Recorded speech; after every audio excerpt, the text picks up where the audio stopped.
So the doctor's chocolate is diabetic safe. Yes. So what is the good news for the diabetic?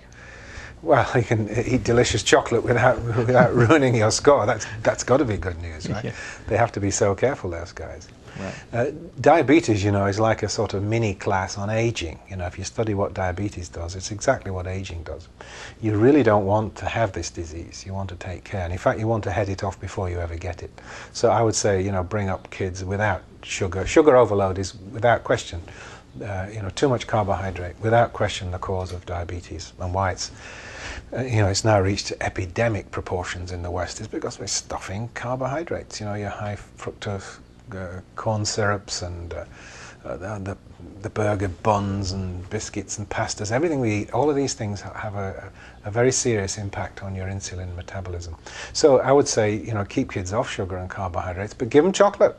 You can say with, even the dentists like this product because there's no sugar in it. It won't rot your teeth. So it's great, you win on all.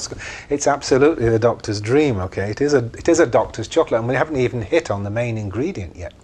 But let me tell you, another study I was reading recently, and this was, I think it was the Annals of Internal, I can't remember the journal, but, you know, I read a lot of journals, I can't remember exactly. But again, a recent study that showed that people who were eating chocolate were in the happiest and healthiest percentile on the studying the demographics. This particular study was a group of elderly men in their 60s and 70s, and without exception, the ones that ate chocolate, the ones that were happiest, most active, and were getting the most out of life. And happiness there was the key. You know, they felt good, they were enjoying life, they enjoyed chocolate, and the other bunch of guys, miserable, moping guys, they didn't have the chocolate.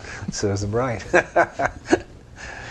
So it's all completely different, isn't it? I mean, it's totally backwards on everything you were ever taught about chocolate.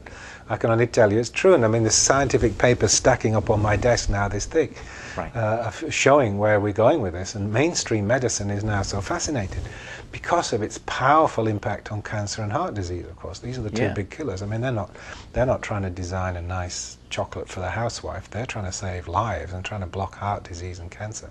And chocolate is taking them very rapidly down this road of showing that epicatechin in particular and polyphenols in general are very protective indeed. We need them. You know, in a world like today's world, full of stress and full of chemical overload, you actually need the chocolate. It's not just it's a good idea. I think you should, you know, people need it. They should take it.